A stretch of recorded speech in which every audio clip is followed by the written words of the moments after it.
Take another photograph and document a life that's right. And ways consist of simple things, the days of black and white.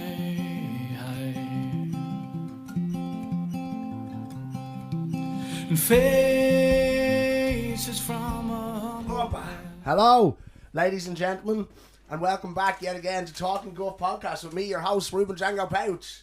Very excited today. Hold on, let me get my notes. Notes here. So, hello, bienvenue, welcome back again. I got a haircut. As you can see, I did it myself. I had a spotter help me with it. He didn't do a great job. So look, we've got a guest, and we're so excited for this guest. We've been waiting a while to try and get this guest on the podcast, and for various different parameters outside of our control, he hasn't yet been able to join us, but now here he is. So,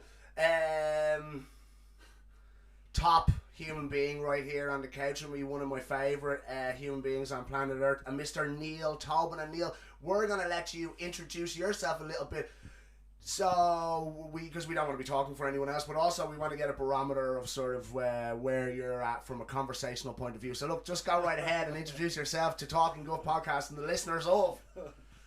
Thanks, Ruben, and hello to all the listeners. Yeah, it's true. You've been asking me to do this for a while, and I'm doing it because Ruben's my brother, and I'm very proud of what he's doing on the podcast, because he's talking about things that not everybody's talking about, and he Cancel culture. Yeah, like my daughter said the other day, who's 5 years of age, question everything.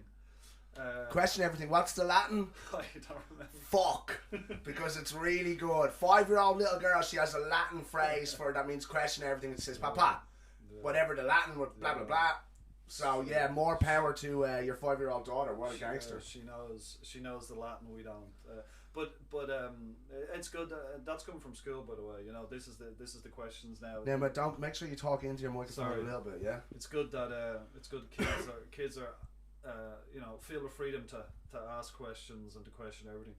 So yeah, exactly. I'm and the reason why I don't have a chance always to do it, because I obviously don't live here. Yes. I live in Italy at this time, but I've been outside of Ireland for close to 15 years. Close to 15 years. It seems like, honestly, for my whole lifetime, you've been sort of coming back. Is Neil coming back? Yeah. That's sort of been the case, and so yeah. Well, I was on other periods since I was the early 20s. I've been on 100%. Yeah. But I mean, and the amazing thing is like about that is you've been all over the world, and not just to like Thailand, Australia. Well, I was there as well. You were there as well. That's where it started. But obviously, great crack, in fairness. Great crack, no doubt, 100%. I was like 19 or just gone 20 when I first went to Thailand. I remember you coming back with the gear on from yeah, so impressionable. You had all the gear. Like some woke fucking spa and a sarong. You were wearing a sarong, but you look good. It suited you. Yeah, and I was into it. And you know, obviously we've had a good trip ourselves together. It's gonna come up. Say nothing for now. It's gonna come up. It's like a big part of what we're talking about today. So yeah, I've been living and working outside, and I miss Ireland, but my family is also outside, like lots of Irish people. And like lots of Irish people also miss Ireland, but then for whatever reasons, like you left Ireland to pursue what you wanted to do, which was more developing world stuff. Or whatever the fuck. So we gotta be careful here now. No, it's not true. No, so I've been working with pretty much with the UN or in those sort of systems for the last few years, and it's true. I mean, I'm a bit limited in talking about my work and stuff, just because that's the nature of the gig. He's a mercenary. No, we're only messing. But so people who are outside of Ireland, like they miss it, and at the same time they don't want to come back near it. No, I don't. Or they resent it a bit, do they? I'm not sure about that, and that's not my experience. I think like for me, it's more that when I come back to Ireland, I'm able to tap in pretty quickly to Irish sensibility, sensitivity, like, and then you get a hit, and then you're good to go again. Okay, yeah. That's how it works for me. And if it's like as corny as it might sound, like sometimes you just feel like you'd be just like, I need to go back. Yeah. You need to touch the Emerald Isle with your bare feet. Yeah. Like so many before you. Okay, Exactly. cool. So, we're going to have, what was this? So well prepared. So, we're going to have, today we're going to have a few little do you remember sort of things. And as a little icebreaker, do you remember? I have spoke before to the people of the podcast. By the way, like, subscribe, comment, etc. We need interaction. Yeah. But I had spoke before about how I lived in this shed. This shed was built by Neil and his friend Murph, Colin Murphy, CMC Carpentry. Big shout out. Yeah. He's also got a beautiful place on Airbnb if you want to come there. But Neil and Murph built this place to deal with overflow from people coming back from these first initial said adventures in Southeast Asia and so on. And we've discussed this, and I shit my pants on a bed playing a computer game because I wouldn't stop playing a computer game one time.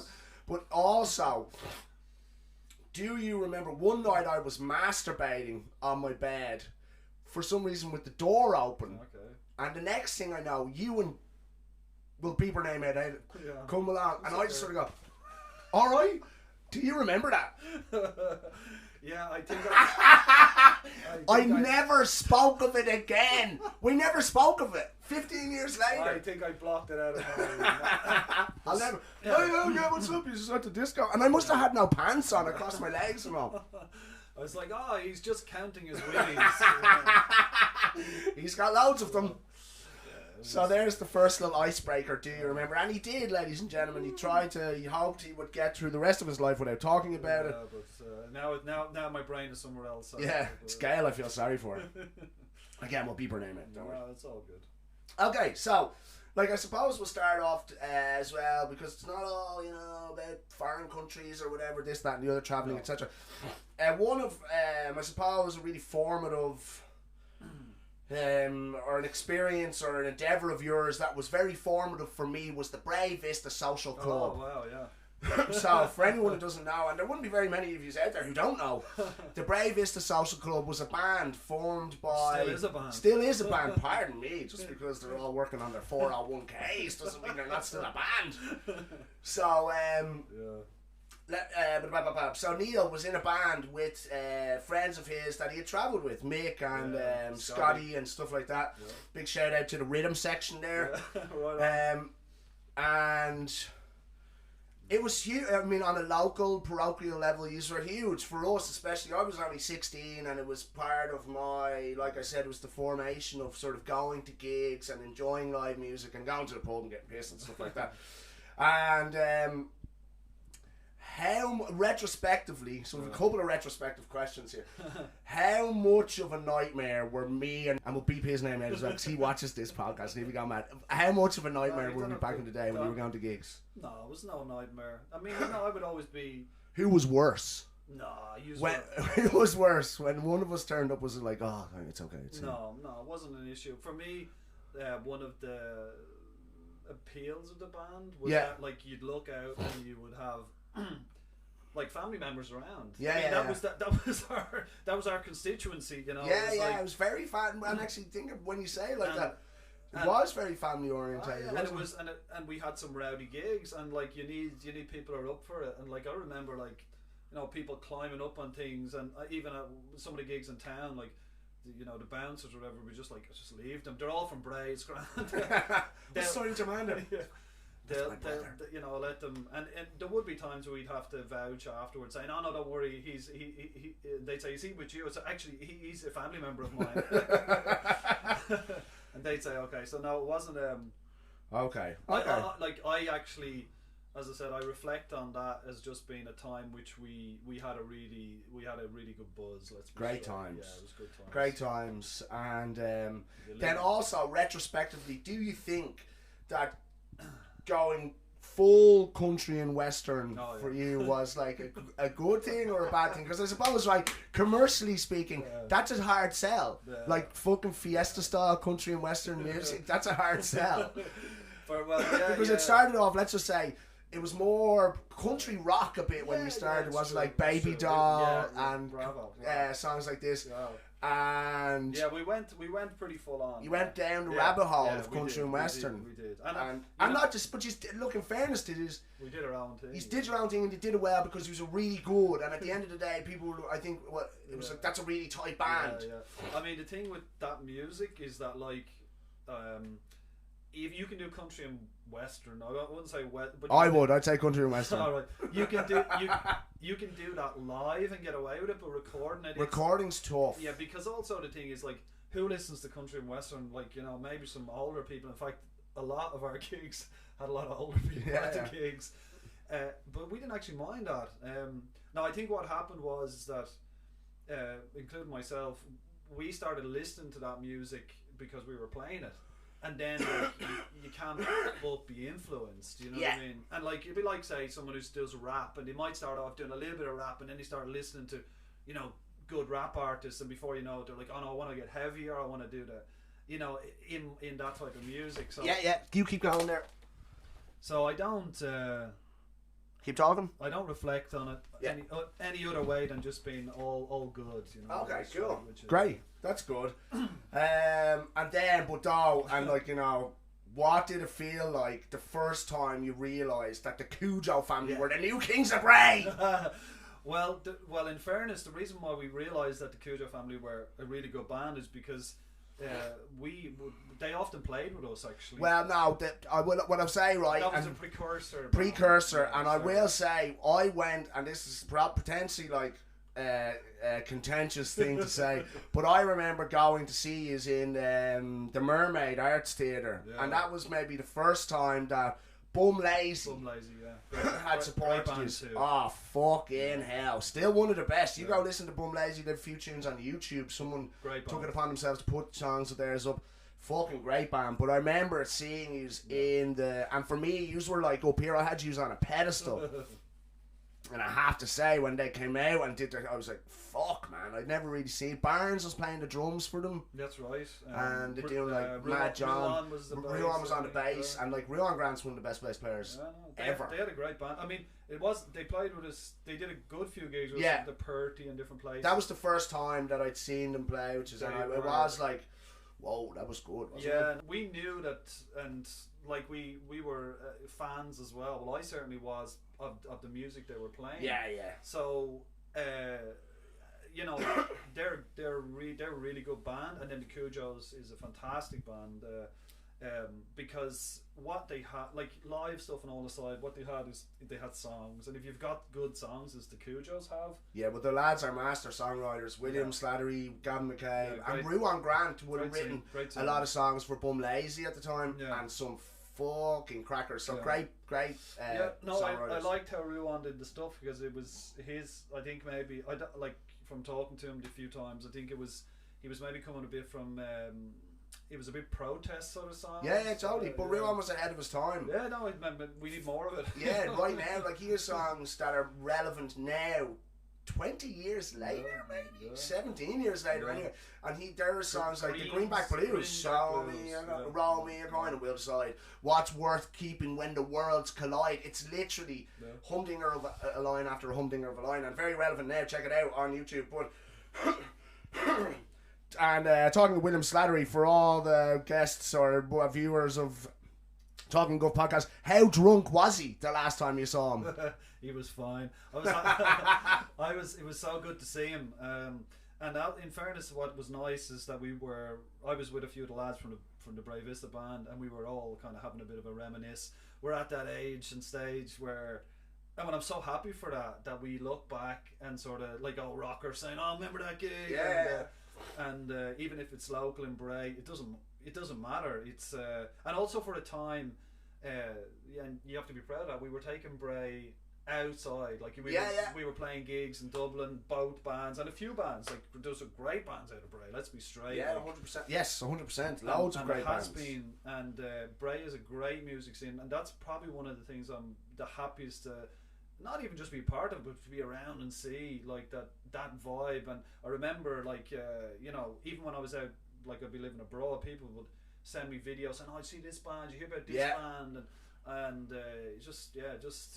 we're very lucky that for some reason, and it's not just in Bray, it's all Yeah, around but Bray Ireland. has a definite. Bray's a weird old place. Bray's like I always said, it's like the East London in the '60s, like when the Crays were taking over, and we know who the murderers and the lunatics are, and then there's all these artists, and everyone just sort of manages to get by in simpatico. It's very strange town, and it's very strange like that because, like I said, it's extraordinarily artistic, and there's extraordinarily artistic people residing in Bray and from Bray, born and raised in Bray. And then there's lots of fruitcakes as well. And who come to the gigs as well. Who come to the gigs, and you get that good balance. Like, and I mean, we used to have some fucking headbangers come to our gig, and it was the best part of it. And like, you know, we've talked about it. Like the venues that we would have played, like we know that some of them are, you know, they're becoming a bit sanitized.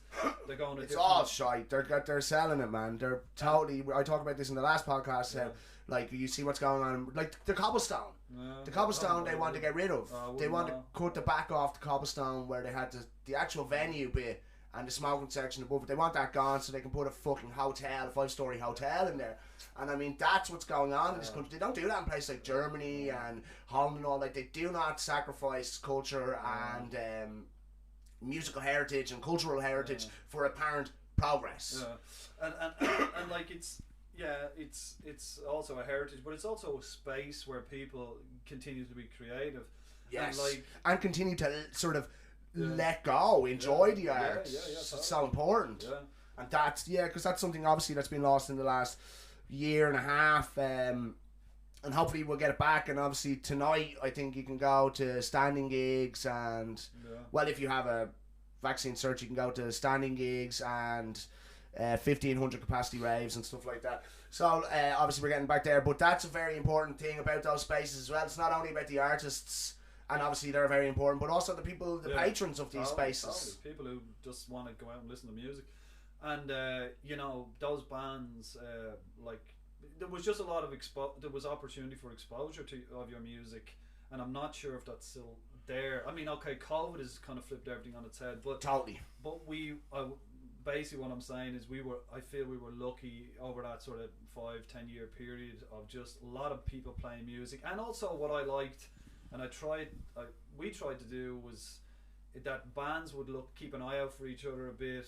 Totally. You know, like, I remember one time, like, a friend of mine was saying that he went to play a gig with, I won't name, but one of the bigger bands, the Irish bands, and they wouldn't let him borrow the kit, you know.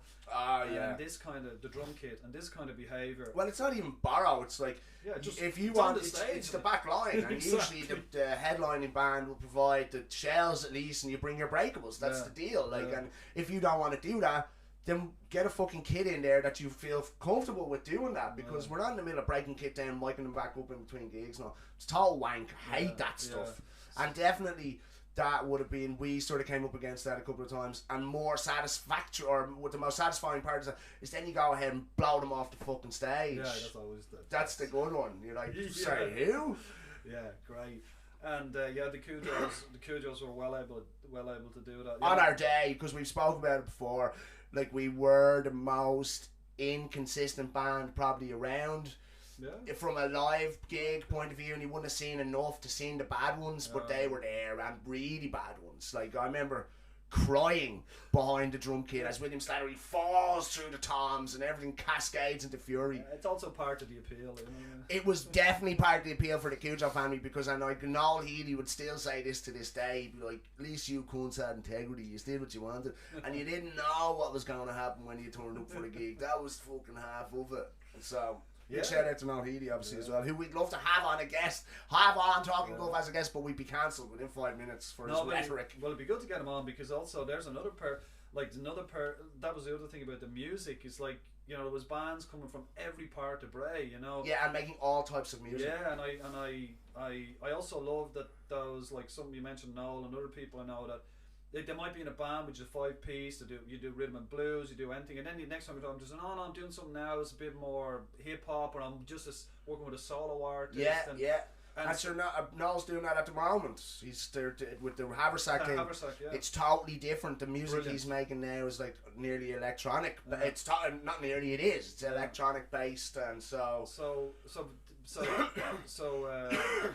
yeah, like we just have to make sure I mean, it's just, let's hope that people just have space to keep being creative like that, like, you know, not just in terms of the music. Yeah. Totally, and I do worry about that. I spoke before again on the podcast about, I've started noticing that the only gigs that get put on up until today, hopefully, but up until today there'll be no independent gigs. They're all pilot events put on by the Department of Tourism and Culture, and there's no space there for small independent promoters, because I definitely, for me, like 90% of the gigs that we did were with small independent promoters who were putting gigs on for themselves. For sure. And that was a huge part of. We were lucky that, Yeah, but it's really important, because totally, you need young lads and young ladies who want to go out and put on gigs, enjoy the music, have the bit of session, make their few quid, and it wouldn't be big money either. It'd be a couple of £100 probably for a week's work, literally. Yeah. But it meant then that there was avenues for all types of bands, all demographics, to get actual gigs and potentially even get a couple of quid paid out of them, which is where it's at, really. Yeah.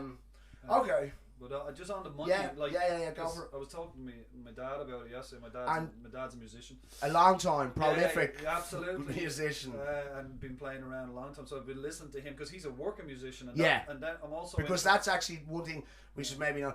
He's a working musician. That's his job. His livelihood. Like, his livelihood. You know, that's what he does for a living, and he does it consistently and has done it for years.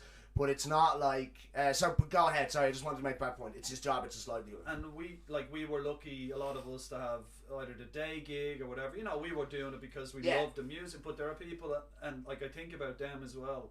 Obviously, you know, venues are shrinking in space, the opportunities, and it's very competitive for working musicians trying to get a gig. And the other thing as well is that, like I was talking to my dad about it yesterday, he was saying that, like, a lot of the good musicians who are also in bands, in order to make a wedge, they're playing wedding bands. And a lot of that. You've got to do it, like, but at the same time, or covers bands, you know, like, or what do you call these? Like, not just well, like, covers. the unfortunate fact of it is that a lot of working musicians, people who consistently go out and play gigs, they're not doing original material. No, exactly. They're doing covers, or they're doing a wedding band or something like this. Like, your dad would do blues stuff, like standards and stuff like that. But but I know, like, from talking to someone, and now that's as a work. That's what he does for his work. Yeah, but like, a lot of them would tell you, like, we remember them. They would be playing. They say, like, I do this for the money, and then I have this space for it to be creative. But that's shrinking for them. Like, the original music, the other stuff. So they're saying, well, actually, I'm just doing a working gig. And I've talked to a few of them. They're like, I'm not crazy about it.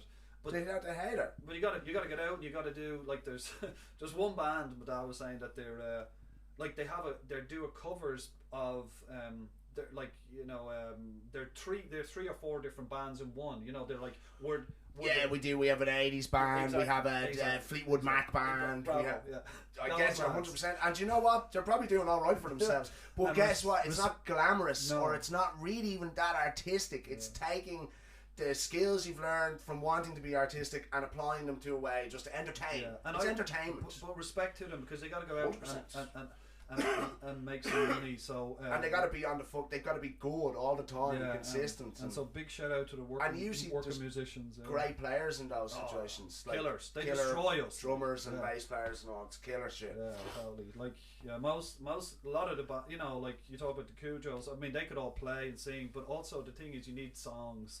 And I come back to that. And so if anyone's not listened to Cujo's album, check it out. And a Brave Vista album. They're also on Spotify. Yeah. I think so. Yeah. Anyway.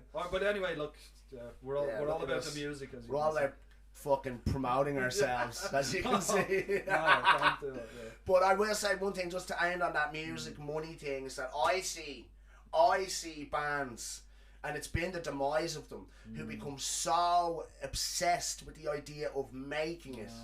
You know what I mean? That it's like, and it's like that. They're entering into the realms of work. It's just like, I wanted to start a band. I wanted to play music in a band because I used to sit here in this room, smoking joints and listening to music and having emotional experiences, for sure. And thinking to myself, I want to create something with other people that gives someone an emotional experience. And as long as that is the end game, that is the bottom line, then you can't lose. But as soon as it turns, and it does for everyone. It does for everyone. You start to go, oh Jesus, look, this could turn into a fucking thing that would work. And you go, right, let's put a lot of effort into this. And somewhere along the way, I think if that doesn't happen, if that work doesn't transpire into actual results pretty quickly, you're flogging a fucking dead horse really quickly. And it's been the demise, it's been the downfall of a lot of good bands I know. They got hung up on friendships. And friendships. True that. And I will say this, at the time, because I'm a mad hot-headed motherfucker and I'm ruled by my emotions, I went for Will and Gav. I was like, you're a cunt and you're a cunt, and we had it out. But now, like, it was fleeting and it was more based on the type of people we were than anything else. And I'm so happy to say now that we get on, we're best mates again. We're all grand. Will lives down the road and Gav's over in Scotland. But I was talking to Gav actually and Hook via Facebook Messenger for a long time the other night. You better not be turning that off now, right? I don't think so, no. Big shout out. Hold on. Look at this. The consummate musician could potentially be turning off the microphone. Talk into it. Hello? Yeah? Can you hear me? Yeah, I can hear you. No, do you know what? I'm just going to give you a bit more juice on your one because you're talking into your chin a bit there. Sorry about that. So, let's move on. Yes. We mentioned earlier on that we went on a trip together, and I'll just give a sec here. So, years ago, Neil was doing a master's in... Or no, he'd done a degree, and you were looking to apply for a master's, and there was limited space on said master's course, and something that could help your chances of securing a place on the master's course was field work. Yes. And you had done some time in the Philippines. That's right. And you were like, I'm going to Africa. Yeah. And I was laying blocks or labouring for Bailey at the time, and I was like, I'm going to Africa as well. Yeah. So when was that? That must be 15 years ago. It's 2005, I think, or 2005. 15 years ago. Yeah. So we went to Kenya in Africa. And Uganda. Oh, we went to Uganda for a couple of days, so we'll get there. Yeah, that's true. So, yeah, you were looking for get your masters, and away we popped. Right. And I was really, like, I was only a kid, and we spoke before that I was a late bloomer anyway, generally speaking, so I'm 22 years of age, I'm more like 17. Yeah. And off we pop. Do you remember the night we went? I can't forget it because it was the trauma of it. So we're here. Like I wasn't here. No, you know those early flights where you're heading off at like 7 o'clock in the morning, so you know you have to leave Bray at about 3 o'clock in a taxi, of course. And myself and our mother were standing here, so, and just like, you know, every sort of 10 minutes, he's gonna be here in a minute, isn't he? Because Ruben wasn't here. And then we were getting like straight. I don't think we had mobiles then. You definitely had mobiles because I got rang, and I was pissed. Well, he was pretty. You were absolutely really drunk wasted. down in Jim Dawes or something. I remember Gene ringing me going, "You're meant to be gone," and I hadn't packed or anything. Yeah. So we get back up here, and I'm literally falling around upstairs, destroyed. just locked, pissed out of my head. And then I sort of fell asleep and basically woke up in Africa. Yeah, that's what happened. You slept the whole way. In Kenya. Yeah. And we arrived in Nairobi. And what was that like? Because let me just say, right? I'll just say, for a person like yourself that's lived all over the world in wild places and in probably the wildest of those places, that must have been the first sort of time you were in a place as wild as that, because we're not talking about the Philippines or Thailand or Australia here. That was no, it's true. Where we ended up, where they set us out, where we had to use the toilet with a hole in the ground and stuff like that. But even when we got to Nairobi, man, remember when we got to Nairobi, like when we first got there and we're in this sort of weird tourist office sort of thing, or where were we? No, we went. We had to go through the immigration. No, because basically, but like just to bring it back, because Ruben was just like, I want to have the experience, which is the way to do it. Like, and I have to say, good thing about growing up in this house is that our folks were always encouraging us in some way to travel. Like, you either picked it up because they had done it, or I sort of picked it up because you had done it. But we all did it. Everyone had gone to somewhere. Yeah, had an experience. Sure, Cleo went across the place by herself as well. Beck to Jersey. Remember Beck was living out in Thailand, in Chiang Kong, right in the north, nearly on the Ruby border. Was all over Asia as well. That was the buzz, you know. Yeah. What I mean? So it was your turn to have a yeah. Now I had been to Thailand. That's right. You had, in but fairness. You've been out as well. Exactly. Been to Thailand for 3 months or something, but that was. And like I said, Thailand, like I remember stepping off the plane in Bangkok and the smell and the heat hits you and you're driven through and you're like, fucking hell, I've never seen anything like this. Africa, Kenya, sorry, I should stop saying Africa as well because it was Kenya we went to. Africa's a continent, not a country, really, you pig. It was wild. Remember the buses? Yeah. There was these buses that were like a Finnegan Bray job, but they'd all have tinted windows, Cool. hardcore sound system, disco balls, and Phenomenal, all. yeah. And across the top of everyone at the front of it was these decals and like graffiti writing. Oh, amazing. And all the buses were called like, I remember one called Ride or Die, and like Chariot of Fire, and Mad, like almost like the names that they give to child soldiers, but for buses. But you know what I mean? Ghost Without a Face, and this sort of stuff. Like, you're fucking. And do you remember the bus conductors on it? No, the lads They'd who were be running running up the side of the bus. As the sun, we're weaving in and out through the traffic in Unbelievable. Nairobi, and it's you're looking insane. Yeah. And there's lads like built. I'm talking stacked dudes doing them. Like, you know when Zac Efron holds himself up on the poles sort of stuff? Those lads are sort of doing that off the side of the bus. And we'd be going through traffic and they'd be running up the side of other trucks. It's sort of hard to explain, but like serious core strength on those motherfuckers. Yeah, no, it was it's so, really exciting as well because you know, you go to these places, and I mean I certainly always feel like you're lucky to see it, but also you get caught up in the energy. You're like also I think for Irish people, I've talked to some other Irish about it before. Sorry, for Irish people, I've talked like when we go to places which are, let's say, quite flexible on the law to the point of being almost anarchic. We really like it, you know. Not everybody, but I've known, especially younger people, because they're like, you can look, anything goes here. No, I don't mean anything goes, debauchery, you know, like hedonism. I'm talking about like that people just find their way, and that we enjoy sort of being around that, like, and we sort of get. I've seen and I've travelled with Irish people. Where they just sort of get into it. They're like, this is the vibe here, let's go with it. They don't sort of reject it and say, no, this is not how you do things. Well, if you do that, you're fucked. Yeah, especially in a place you're not going to like have a good Nairobi, time. You're gone. You're gone. It's just like, I'm a little bit scared, but fuck it, let's go. Yeah, exactly. And then so we were staying in Nairobi in this sort of, it was like a gated community, and we'll sort of get onto that a bit more because there's interesting things that came out of that. But one of the first days we got there, we went to this, literally if you threw a stone over the wall from where we were living in Nairobi, you would land in a place called Kibera. And I think Kibera was the biggest slum, I think so, in Africa. It's either in Africa or one of the biggest in the world for sure. It's one of the biggest in the world. I think it was the biggest in Africa, and it might only be. There is also a massive slum in South Africa, I think. This way, or whatever it's called. Yeah. I'm wrong there.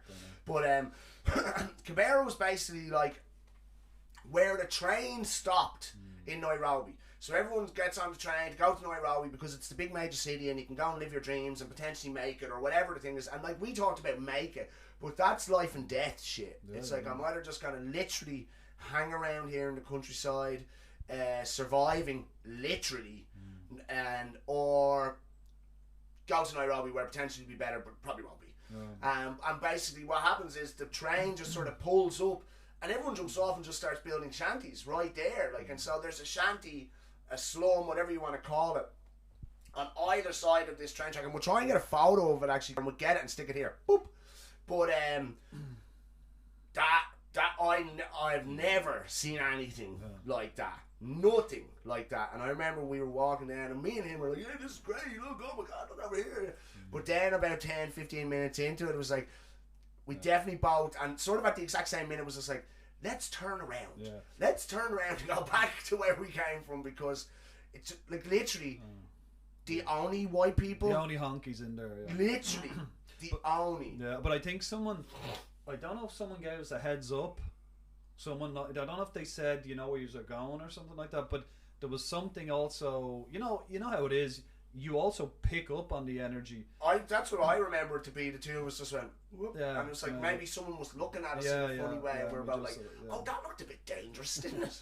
Yeah, because but also, yourself when you travel, and I also really like that, like your sort of receptors change. Your spidey senses pick up a bit.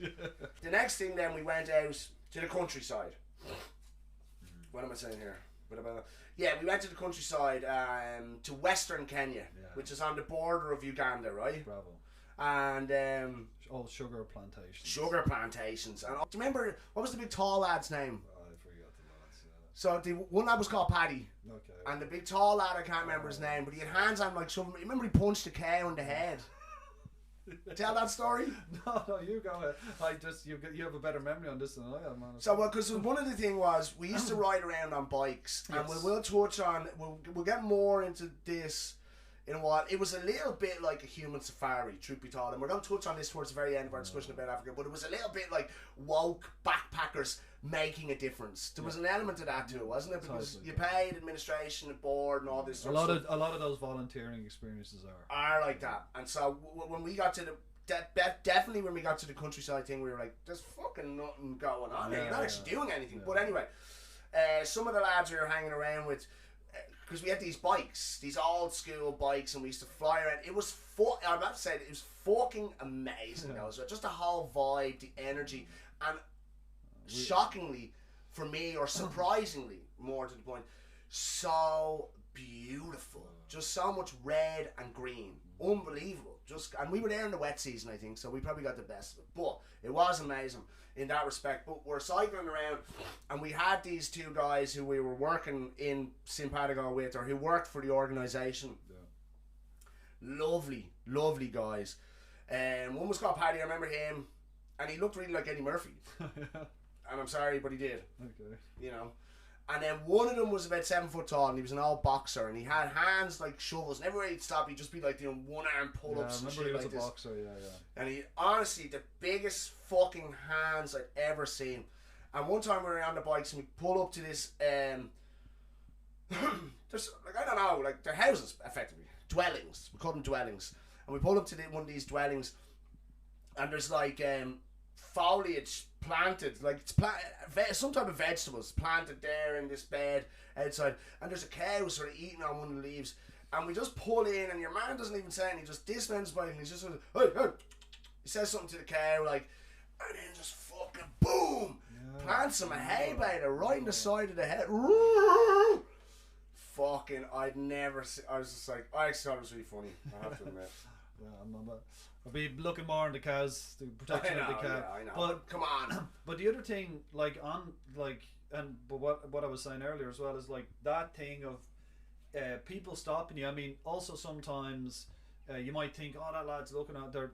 There's a curiosity, and they're right. They're like, what are you doing around here, lads? What's the story? Like, we were really out kind of in the bush. Yeah. Let's be straight. Like, it was sort of very rural area, which is really good. And I remember, like, also another time I thought you were going to talk about when you were walking up and the lads were laying blocks, and you got in with them and you started throwing down a few blocks, and they were just, there was such a buzz, like, and I mean, maybe you might get away with that at a building site here, but it's You would not. If an African lad was walking down the street past the building sign, Brian, they're laying blocks, and he's like, oh, in my country I lay blocks, I'll lay a few blocks at you. They'd be like, here, hold on a fucking minute. In fact, and that's being nice about it. Yeah, so I mean, that's a beautiful thing, I gotta be honest, and that's been my experience often in those situations. Yeah. But that's also, like me and Ringo talked before about inherent the inherent good or inherent potential of every human being, and how that gets sacrificed as little traumas happen throughout their lives,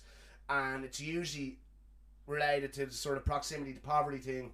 And I agree wholeheartedly like that. But like you said, then how come you end up in these like the poorest places on the planet where people have nothing, and it's not like that at all. It's like they're so excited to meet and communicate, have crack, and there's like there is some wonderment there, and everyone's so happy, and you're like, I'm just like going, like I live in a privileged Western world. I'm not even happy. I'm not happy as you motherfuckers now, and obviously I'm not sort of trying to, because life is tough as well, really tough, and there's certain things, and we definitely saw people suffered in ways they didn't need to suffer in this day and age, you know what I mean, and in suffering, like, and just sort of such trivial stuff, like such easily fixable stuff. Oh, that little procedure wasn't there in place when that person was examined. Oh, they didn't check, you know, even like we have a department nurse who comes when we have a baby, say in this country, to come and check the baby, and like just the little things like that make so much of a difference to the development of our children, etc., etc. And you see so much sort of needless Absolutely. Suffering. Basically, Yeah. and I don't mean to belittle that, I know because what you obviously mean. That- Western that's a and heavy word colonial as well. influence Yeah. within those countries has a great effect on that, and we shouldn't just sort of dismiss them and go, oh well, everyone's happy. But my point is just like, it's great when you know, like that, when you see these places and you get a warmth and an energy that you just don't even get in our privileged world. And the other thing is, as we know, we have, you know, through the media, and we've talked about, I mean, also with respect to a lot of the Irish sort of charitable NGO stuff, you know, there is a lot of imagery about Africa which is just frankly, I wouldn't say discriminatory, but it's not far off it. Like, you don't want to see everything from a place where, you know, black people are suffering or they're struggling, and they're asking for, on the back of that image, okay, you got any money, you got something to provide to these people. And you go, like, especially you go to, you know, if you go to the big, even Nairobi, I mean, these places are like, you know, you can feel the energy, like stuff is happening, you know what I mean? There's money being made, there's things being built, and like also, you know, this sort of like, what is it? Like sort of the way that they can create and make stuff happen in the circumstances that they're in as well. Which I'm also, you know, it's also, I have to say, quite inspiring at times. So, I mean, we all know that, but it is something we have to be also acutely aware of when we're looking at stuff, saying, yeah, that's not the only thing coming out of those places. 100%. It's not the only thing whatsoever. And really valid and important point to make. Yeah, I lost my train of thought there, pardon me. But yeah, no, I do think that's a really important point to make, that it's not just these poor people, you know what I mean? There's other stuff going on between the lines. Yeah, they could probably, things could be easier, or there could be more in place, there could be more resources for these people to get out of the weeds, and you know, we said there it was a bit like human safari, but we actually also went on safari into the Masai Mara Game Reserve. Was it a bit shit? It was, yeah, we both felt, I mean, we had expectations, which are I thought I was going to see, like, I was going to be privy in a live setting to a fucking David Attenborough. Exactly. Like, you know. Even he would be there or something like that. No, but, like, at the same time, it's also puts manners on you. You can't go out into the middle of the safari and say, "Come on, lads, will you get the, you know, the animals looking?" I said, "What are you talking about?" Yeah, we're sleeping, mate. Yeah, we got our own thing going on.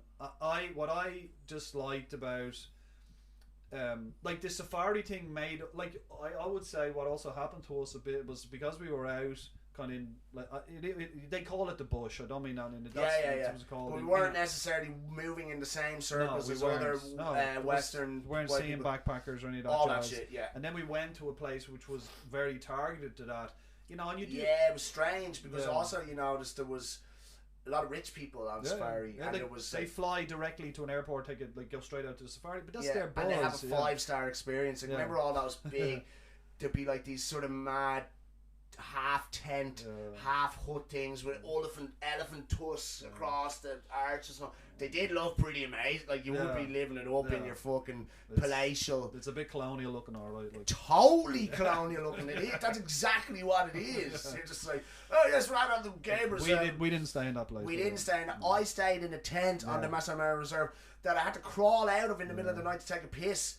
I put my hand in a fucking nest of black ants. Oh, they bit us, man. They wouldn't stop biting us. Yeah, I remember. And like, there's just some fiend asleep on the ground with a spear sticking up and a blanket over him, and that's the guy's gonna sort it out if anything happens. It's not like we didn't have, like, you know, effectively black slaves handing us hot towels in the morning or anything like this. Far from it. Like these weird Land Rover sort of experiences and they're out there. When we went down to see the hippos, do you remember that? Amazing. And then a guy from the game reserve with a gun and all, AK-47, had to come down to the river with us because there was fucking Nile crocodiles but the Nile crocodiles they weren't that worried about. They're worried about the hippos. The hippos, yeah. The hippos kill. I think they kill the most or whatever. But some ridiculous, and we'll get the fact and put it here. But hippos kill insane amounts of people. Don't mess with the hippos, especially the moms. Especially, and I think what happens a lot is people get in, unbeknownst to themselves, in between mothers and babies, and they get fucked up, and they move like at 35 miles an hour in the water or something like this. Ridiculous. And We also saw something quite cool. I think it was during the period of the wildebeest's migration, if you remember. There was So a it was lot of definitely them. just the tail end. We didn't get to see like We saw a few of them, man. saw loads of wildebeest, but there's like literally there's a point there, and I think it was maybe a month previous because we're there during the wet season and the rain and thunder and lightning saw there is unlike any rain, thunder and lightning seen anywhere else. But we were definitely there in and around the wet season, and at that point, something like 1 million wildebeest migrate across the plains of the fucking Masai Mara, and they go over the river and all. And so we definitely saw loads of them. Yeah. Few stragglers, maybe. Few stragglers, but like again, and we spoke about this. Oh, that was the point I was going to make earlier. Sorry. We look at these ads from Trokra, etc., etc., etc., and I don't know the ins and outs of them, but rumor has it that they do also spend a massive part of the money they generate on administration, etc., etc. But what I will say is that I don't know. Is that true? I don't know. We're going to look into it. Yeah, Especially Bono. I don't know about the Irish NGOs, but I would say I know. But all right, let's I just don't know, man. you're trying to protect the Irish NGOs there. But anyway, let's just Well, say. because I know them from the sorry. lads who are working in country. You can't meet Yes. you can't meet more committed people. Like, you know? I don't doubt it. But look, given the work that you've done, and we do talk about this in my personal life, and we won't go too much down. But what I will say is that I have noticed that right, is that because you get to meet fucking real people trying to make a real difference on the ground, doctors, people working for NGOs, etc., etc. And this has come up a couple of times in conversation we had where you're going, yeah, but I know these dudes. I know these dudes on the ground. They're good people. And I'm going, I don't agree with that. But sometimes the institutions that they work within are politicised, etc., and do maybe questionable shit. That's all I'm saying. You know, and you know, I don't. The concern and Trokra, I think, could potentially at times fall under that questionable shit category. Anyway, but like you're saying, is really like between like the images that we get from Africa growing up. For me, let's say, is like poor, really poor. You know, famine poor. The babies are emaciated. Their bodies are eviscerated. They're dying, and that was actually, so like I said earlier, shockingly or more appropriately, surprisingly, when we were in Africa, illuminating, but we were there again. I'm gonna reiterate, during the wet season. So it was just like TIA, Danny. The fucking grass or the ground, all the dirt was red, like brick red, and everything else was green, like lush, fucking lush. And so that was a surprise for me, I suppose. But like we were saying, and I just touching back on the point that when I lost my train of thought there earlier, that's what I was going to say. So that's what we see on the telly, and that's there. Don't get me wrong. We shouldn't ignore it and go, no. But also, there's so much to offer. There's so much vibrancy and beauty within the same parameters, in the same countries, etc., etc. It's amazing.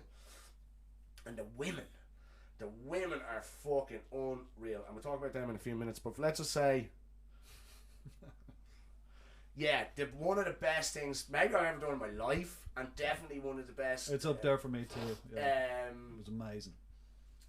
Pastimes or whatever that we did while we were over in Africa was we went white water rafting on the Nile. On the Nile, puta madres. So basically, someone, and it was actually a person who was in Western Kenya, was in the countryside when we got there, and she was only going to be there for another few days. She was doing she was a volunteer such as ourselves, and she was like, oh, check this out. Was it a girl or a boy? It was a girl. There was only a girl, that's right. There's only one one person that we met. And she gave us a heads up on a few things. She gave us a heads up on a few things as well, and we'll get into that now in a few minutes. But definitely, she said, you want to check this out, you want to go whitewater rafting potentially, it's great. And basically you go just across the border into Uganda, and they bring you up into this, oh my god, man, I tell you, right. So we did it. It's a ginger, I think it's called. Ginger. That's exactly what it's called. Ginga. Or J-A. Can't remember. I think it's G-A. Beautiful place. Fucking hell. Like, let's just say, because Neil said beautiful place, unbelievable. After, we'll talk about the whitewater rafting there, but I remember when afterwards we ended up in this sort of hostel thing up in the top of the valley that you're looking down on the Nile River, and that was like nothing I'd ever seen before. It was like gorillas in the mist. Very special, yeah. Power. and literally like the woods, the fucking jungle, the Nile, the mist, the hills. It was fucking. It was like something you'd see in a movie. Yeah. You know, and you're standing there going, wow. Yeah, we were lucky to get that. So, yeah. But anyway, so we went whitewater rafting. We go over to this place and we start off in this like hostel basically with a lot of English dudes, wasn't there? Who were kayakers. That's right, yeah. Who were doing these tours, were bringing people down the Nile. So basically, you'd go on whitewater raft dinghies or whitewater rafts or whatever. But there would be maybe 5, 6 kayakers come with you, and about half of them would, from as far as I remember, maybe 60% of them were, or 40%. Say if there was 6 of them, 2 or 3 were not African. One was definitely English dude. Yeah. And the rest of them were African dudes. An amazing kayak. The best kayakers I've ever seen in my life. And so, I'm not gonna lie, I was shitting my bags when we first started and we get into spot. And we're with a bunch of other just normal people as well. A couple from Ireland and that's right. Yeah. And then some Brits and stuff like that. Yeah. And the 6 of us maybe in the boat. And I remember I was shitting. I was like going, and I think I even said to Neil, is this going to be alright? I was like, yeah, it's going to be cool. And basically, they just bring you along the first little bit and they're going, everyone just get fucked in the water now, right? True, yeah. So you just they bring you through a force 1 rapid. And they're saying, out of the boat, please. So you literally jump out of the boat. And they tell you, just grab yourself, stick your legs up, and you float out. Pop out. And literally, as soon as that happened, the first time I was just like, I'm in. I'm in. And we were right at the front. And fuck me, man. That was wild, wasn't it? Wild. It's the best. Because we were very lucky, I think, because we were going in the rainy season. Because they said now you are going to get, like, I don't know, was it a 5 or something? There was only, I have no idea. On the whole day, we were on the river for the whole day. Of the whole day, there was only 2 rapids that we weren't allowed to do, and they were force 6s. Oh, yeah, okay. And we went on 3 force 5s, I think. On the force 6s, you used to get around, right? You got out, the 60s grabbed your dinghy with your lad, and you walked around. I think there was only 2 dinghies in the whole party, 2 groups of people, like 12 tourists, whatever. They had a supply raft. And he stood up with 2 oars, and he went down it. Do you remember that? And then all the kayaker lads are just like, see you over the other side, fucking tombstoning down through 4, 6 things, just like barrel rolling all over the place. Amazing. So that, I think the way it went is we did a load of you do a load of rapids, and then at one point the Nile opens out. It's like a mile wide, more. It looks like looking out at the Irish Sea from Bray Beach. Phenomenal, yeah. And it just sort of, everything slows. And you just literally float along, eating your lunch. Yeah, it was beautiful. It's just like chilling, totally chilling, eating your lunch. And like, it was honestly the best. And went water rafting in Thailand, it was dog shit by comparison. Like literally, you could feel the bottom of the river. You know what I mean? The boat would be scraping along the bottom of the river. This was like, I'll tell you, right, because the last rapid of the day was this force 5 sucker. And it was like, I think they called it the washing machine. They did, I think that's right, yeah. And basically, it was like a big bowl, and you came over the top of this bowl, over the top of this rapid white water, whatever the fuck, into the bowl. And he's like, when we hit this bowl, you have to paddle like a motherfucker, because there's literally...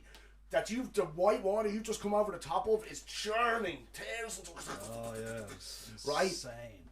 And so, it was the best. We come flying down this thing, and me and Neil are up the front. We're not even looking behind us. We're just like this, going fucking paddling like fuck. And he's like, keep going. And then we realise we turn around, boat's not going anywhere. And I turned around at one stage, and there was just like the Irish couple. They look like your woman was just like, whoa, boom, boom, boom, literally thousands. She was just like, and I was just like, her helmet was coming off, and all. I just grabbed me. I was like, we're going.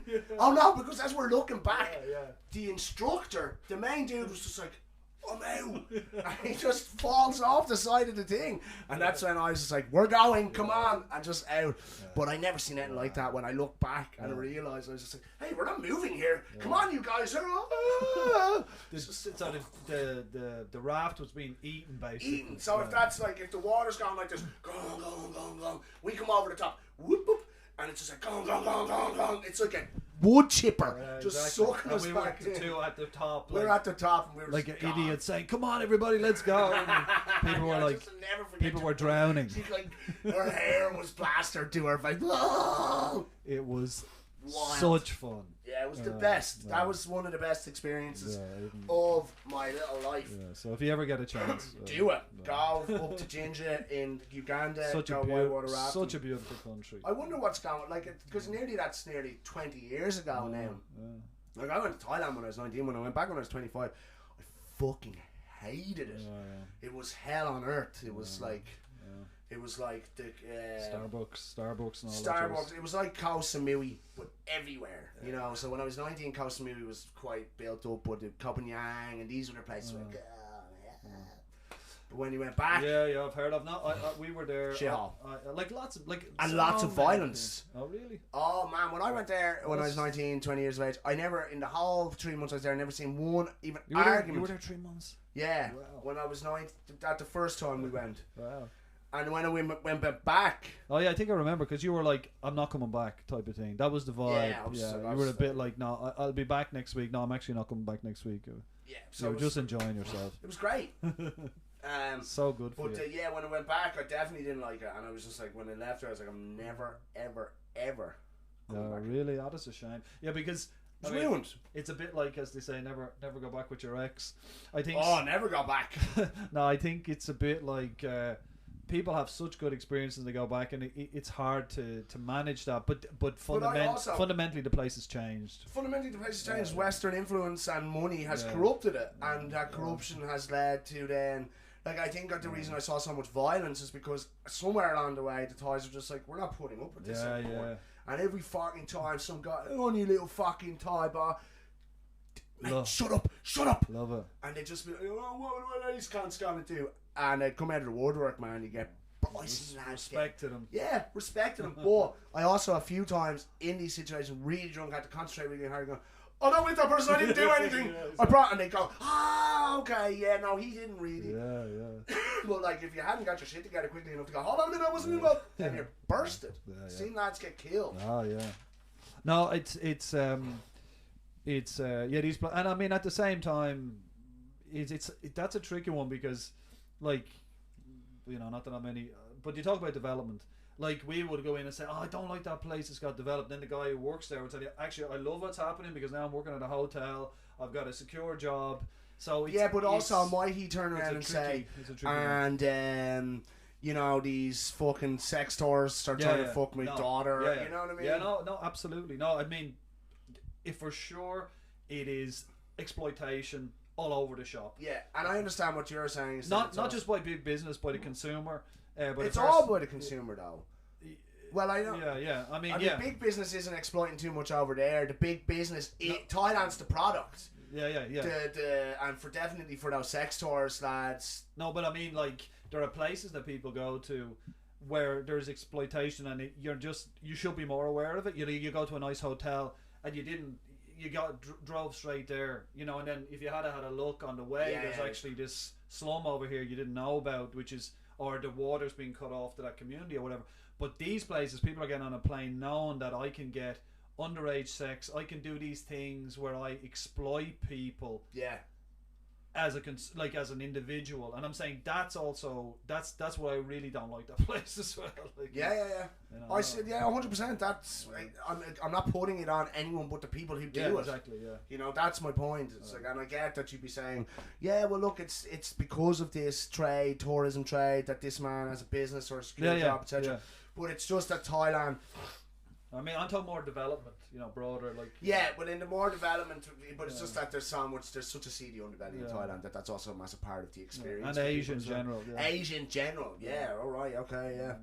But I mean, but the other side of that is like if you probably trace those problems back, at the crux of it would be some sort of Western intervention. Yeah, and someone will tell you, what are you talking about? You think this only happened in the last 20 years? This is since the day you guys arrived here. Yeah.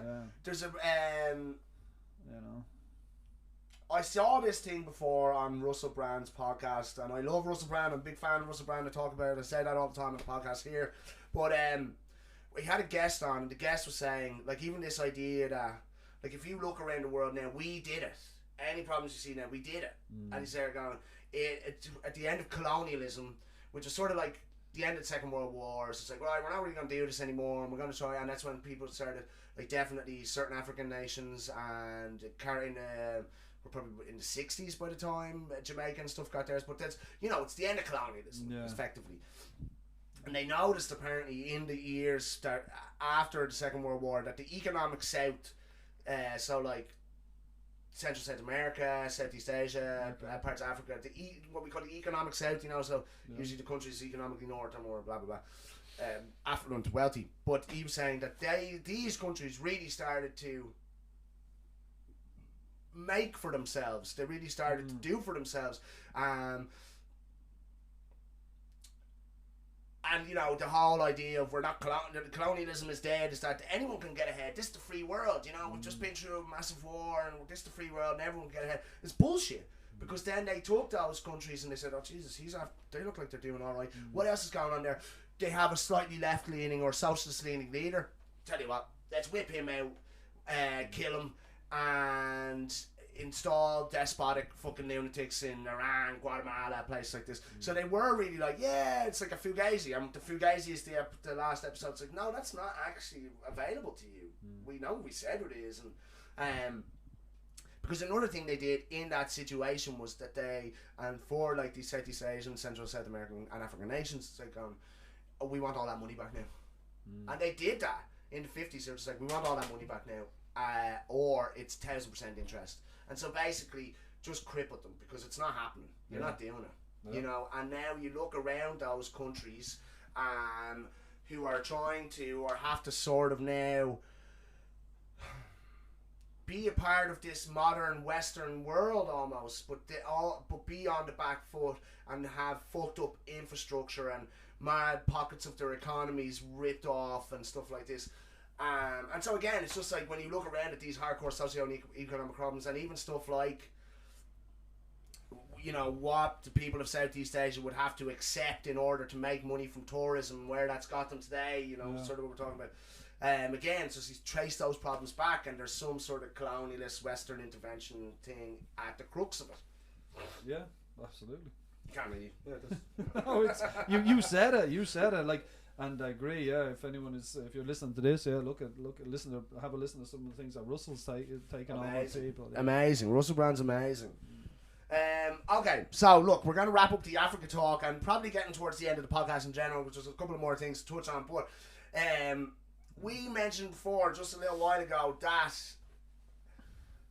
there was an element of human safari to this thing. It was like, come along, be volunteers.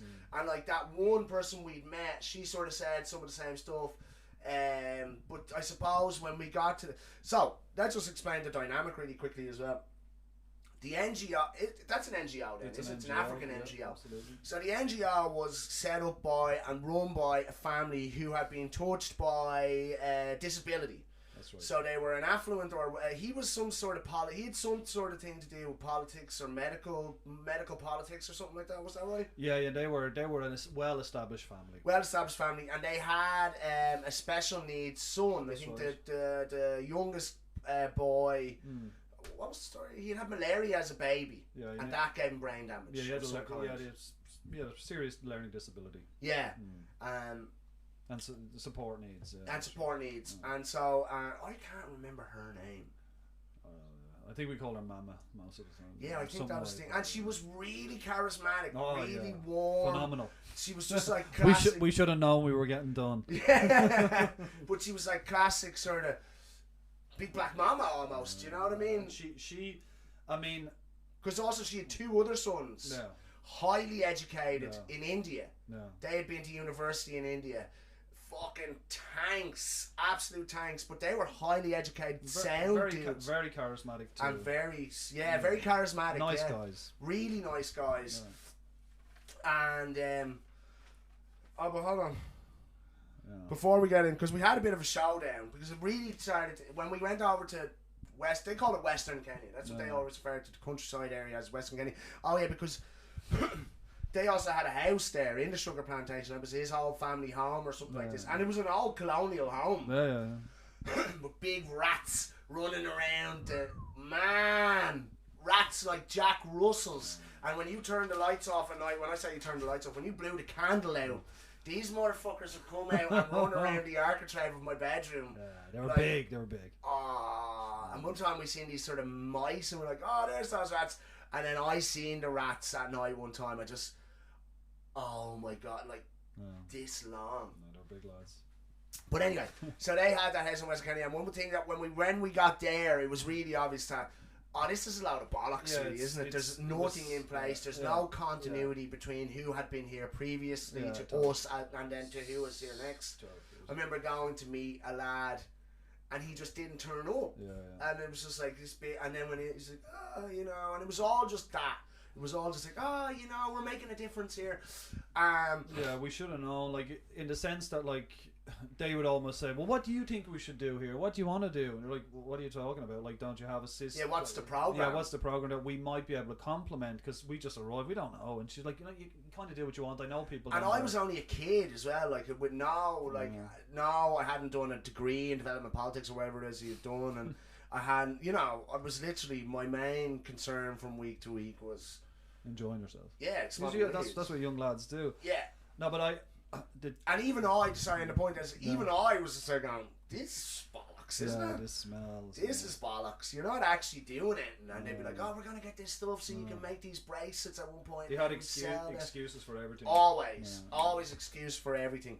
And we had a bit of a thing. And I suppose actually one thing is we went to a nightclub. Do you remember that nightclub in the middle of Nairobi?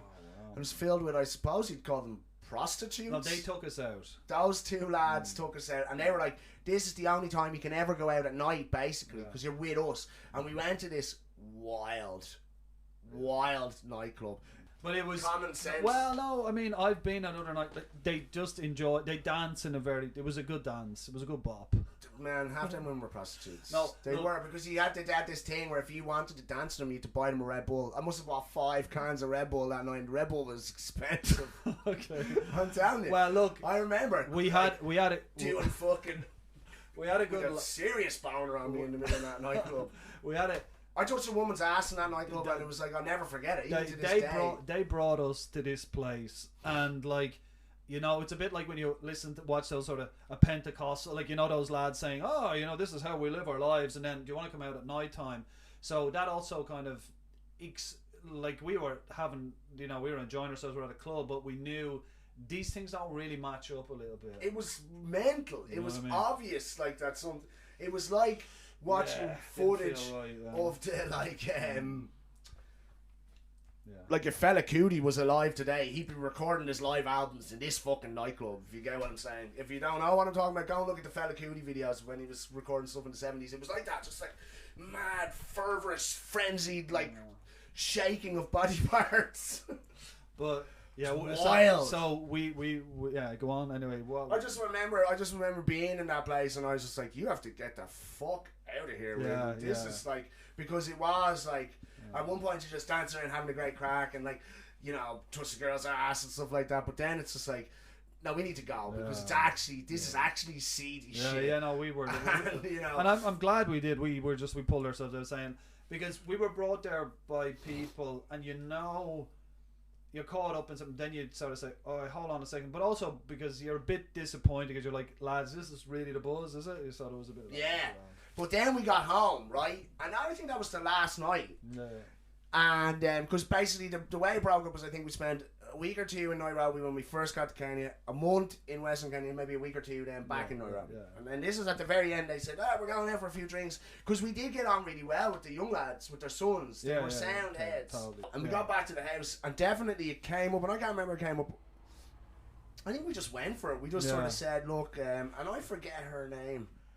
But we were like, Mama, we just called her Mama and said, look, Mama, we got to be real with you, and we think that this, and we had points in case, or case in points where we were like, that time that this was meant to happen didn't happen, and this, and we let people down like by proxy, you know what I mean? Or default. Default. Like, we were not like, you know, there was supposed to be a social worker and a lad we were supposed to meet, and he had connected was with a family, and you just. They didn't care basically. No, it was definitely no like commitment that. to it. Yeah, and I think, but funny enough, then when we'd said our piece, and she was a bit she was definitely indignant about what we had said for definite. And she didn't lose it, I don't think, but she was indignant to say the least. Defensive. And then the next thing, do you remember they started having a wild argument when we went to bed? So one of the sons, if not both of them, actually called her up on it, and we could hear this happening downstairs. We were upstairs in bed, and one of the sons was like going, these lads, what them lads just said is right. You've lost your way. Because here's the thing, I think initially, look, I would like to give the benefit of the doubt and say initially that the whole thing was set up by Mama in good faith, because she had been touched by by disability, through her own child, because and then like, and possibly, you know, I mean, the other side, lads, you could say, well, no, they did it to develop money, but maybe they definitely seemed like they had money anyway. Like, he got a real job, but maybe then it was started as something in good faith, and then you could see that it could actually be used to sustain a lifestyle. Because they did leave, like, I mean, what we would consider. Like, I think that community they lived in Nairobi was quite affluent. It was gated and all guarded. But then, so what we were trying to do, what like a lot of people have as a volunteer experience, is go and just try and like connect with families to like in some way that they might get a service, you know. And ours was more on persons with disabilities. And the thing that I was the most upset about, and Ruben was upset, is you raise expectations with people that were never going to be fulfilled. 100%. And when we met with the families, like, it's lip service. Yeah, and when we met with the families, they told us, they said, look, this NGO, or you guys have been around here before. Right, okay. And when we got a smell of that, I was just like, oh yeah. And that was one of the things we were saying, is like, we know, like, you need, like, so I think that's also why the sons maybe were calling her up on it. I do remember that at least. And that's what's a good thing, you know, that we said it, like, you know, because then when you say it, then they say, all right, look, we have, look, anyway, look, and then I don't know if you want to say about the woman, because basically they really got called out on it. In what way? So basically one of the volunteers, this woman that we met, and she was maybe from Germany or somewhere in Europe on the continent, and she was saying to us, this stinks, you know, that like there's something wrong here. That was, I think, the woman who advised us to go. And afterwards, if you remember, she contacted me. I don't remember that. In an email, and said basically that she was going to do a piece either in like some local paper, something, but she wanted to expose this. And in that, she had said, like, do you agree that it's either a setup or something stinks? And I said, yeah, but like nothing more than that. But yeah, no. So I think the gig was up on it. Right, okay, but I won't ever forget that the sons were like, you're full of shit, Mum, basically. And it was a big argument, and we're up in the bed going, fucking hell. Yeah. So, but look, I will say this much, that I loved every single minute of the experience. It was fabulous. It was really enjoyable. And obviously then you went on and lived for quite a long time in Sierra Leone. I did, yeah, over 4 years. 4 years, yeah. 4 years in Sierra Leone, right in Freetown there. Yep, in Freetown. And yeah, that was one of the best times of my life, to be honest with you, because I had a job which I really was very happy to do. Felt lucky. I worked with very good people, and I work on human rights, as I still do today, as you know. And it's also where I met my wife. Yeah. And so I was able to live and work and have a balance, and also met some of the best people, and actually Mom came out there as well. That's right, yeah. And Mick T and fair play to him. Wherever I go, he always made an effort to go out. So I did live there, but fortunately I was in something that was more professionally organised. Let's say, yeah, was better Well, organised. yeah. Well, of course, 100%. Yeah, work-wise, yeah. I know, and you were dealing with because that's around the time that child soldiers displaced by the conflict had started to come back in, right? Yeah, well, no, I didn't really. So I worked very specifically On the AIDS Council. Yeah, I worked on for the rights of persons living with HIV. Okay. Yeah, and so those communities that were people living with HIV, because there's a lot of discrimination, of course. For people with HIV. No, yeah, big time. Right, okay. And and so, but also it's not just about the discrimination of the public. Basically, the law is not there to protect you, or policy is not there to protect you. So even if I know the misgivings we would have about the UN where I work, the thing about those is that they can make those kind of reform, which is because the whole idea of the course having sort of law which is rights based and all. And I don't want to talk too much shop. Is that it doesn't matter who comes into government later. It doesn't matter to say, well, hold on a second, this is here in the constitutions, in law, that those people are protected. So that's a lot what my office was working on. Not me particularly, I was working with people just on the ground, Yeah. you know what I mean? And to be honest, fortunately, at that period, and I look back at the time in Sierra Leone, because I'm aware also sometimes still talk to people I worked with, is that they might be in a better place than when we, not just us, but they might be in a better place since those type of things I understand, yeah. So which you is look at it, which is not the case everywhere else. yeah. So you look at it and you go, Jesus, maybe there was a bit of a difference made there. Yeah, not by necessarily. No. Look, not myself. Listen, but- and what I'll just say, because Neil is very reluctant to talk about certain things because he doesn't want to be seen to be taking credit or. Oh, I have no credit. Yeah, I know this, but like we actually argue about this regularly. Where I'm going, I'm not saying you're taking credit, but you were there and you understand. Might have a certain understanding, and so. I get where you're coming from, but what I'm saying is you looked back on it, or at least you looked at a place you spent time in and worked on and said, that place, not through any, not because of me, but that place could potentially be a better place to live now than it was then, and not necessarily that fills you with some level of pride because you did it, but it's more like because who wouldn't want to see that? Who wouldn't want to see people who were living in a shit situation live in a slightly better situation? And then, again, without going into it at all, we're not talking about it at all. But you also lived in Palestine, and you must look down. I still kind of technically do. Yeah. Still technically do, and so would I be safe? I still work on Palestine. Still work on Palestine, and so would I be safe to assume that you do not get that feeling from that situation? Because you don't.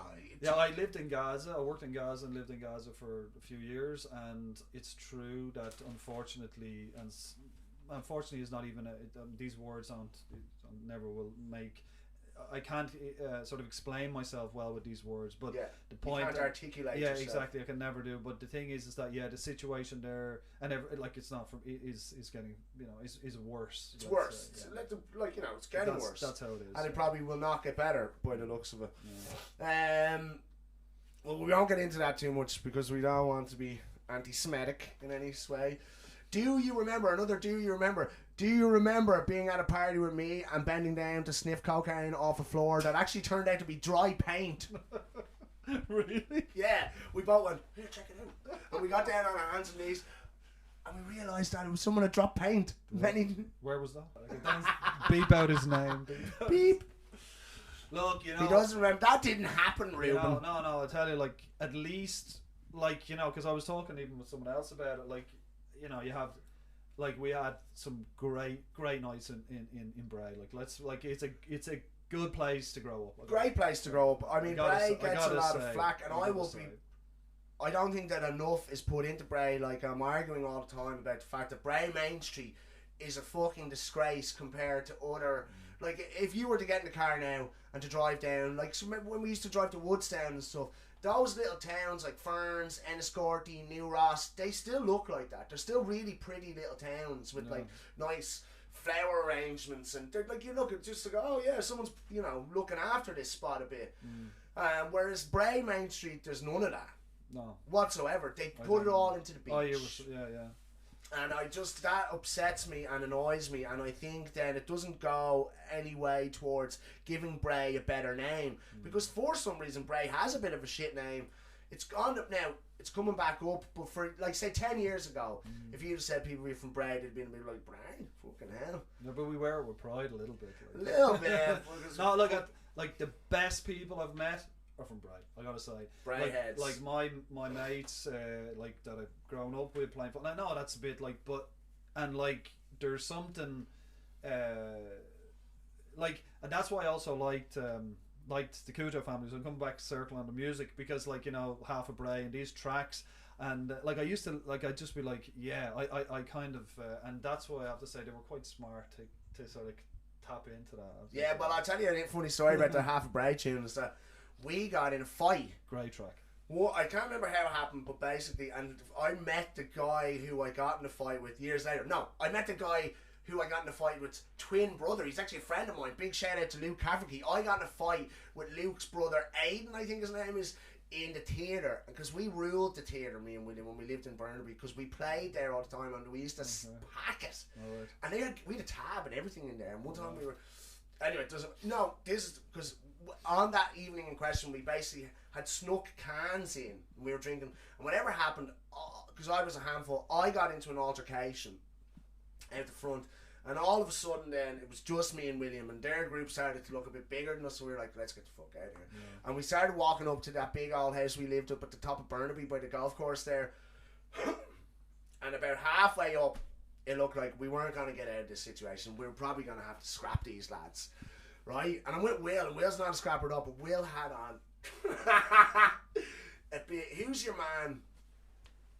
I'm not racist. I've been telling that joke for that Chinese guy for 20 years. Who's the football pundit with the big nose and he was sort of racist, grey haired English guy? Real famous football pundit for years. Dennis, no, he's not racist. But this guy got in trouble for telling some Chinese guy. Ron Atkinson? No, Andy. Where is it? Because they might have his name. Andy, what was his name? I'm not married, man. I'm not racist. I've been telling that Chinese guy for 20 years. Does it say who said that? Not Ron Atkinson. I can't remember. And you know basically the big old sheepskin fucking reverse sheepskin sort of jackets that like these football managers would have worn back in the 80s or 90s. Yeah, this sort of heads, right? And William has one of these on, and he's got cans in all the pockets or whatever. And he just went like this. He shook up a can in their face, and it was like standoff. Wow. This is it. It's going down. Fuck, we're outnumbered here. Wow. And he just and sort of shotgunned it into the main guy's face and said, I'll have half a Bray out of here in 10 minutes now. Fuck off. And whatever way he said it, they just were like, okay.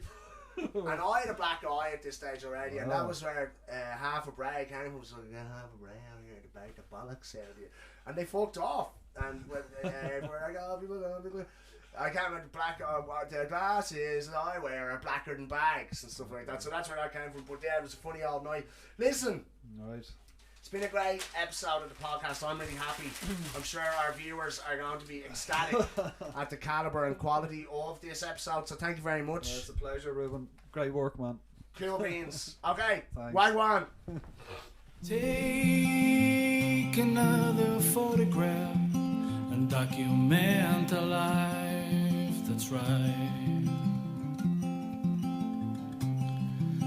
And ways consist of simple things, the days of black and white.